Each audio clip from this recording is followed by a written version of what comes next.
Hello, my name is Dr. Daniel Briggs. I'm a social researcher at the University of Madrid in Spain.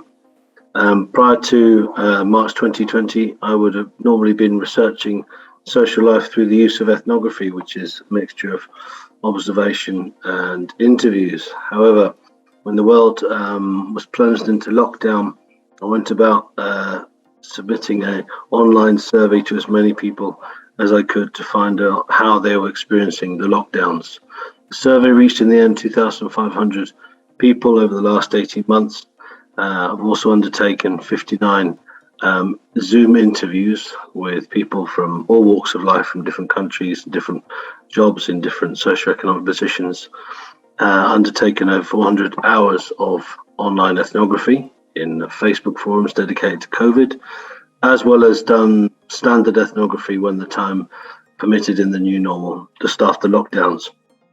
Within all this data that was gathered over the last 18 months, I became very interested in the experience of care workers and launched a sort of sub-study looking at the experience of UK care workers. In the end, over the course of 3 or 4 months, I interviewed 15 care workers from the UK.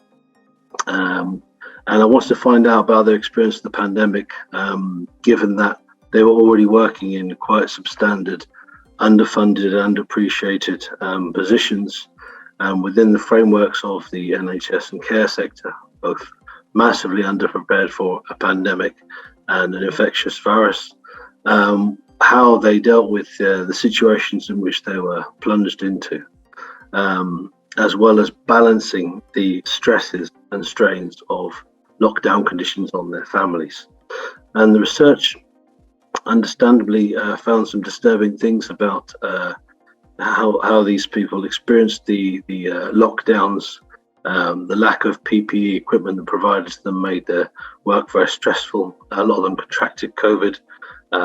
Saw and watched people die, sometimes of COVID, sometimes more of exacerbated dementia and general health problems, including dehydration, delirium, and loneliness.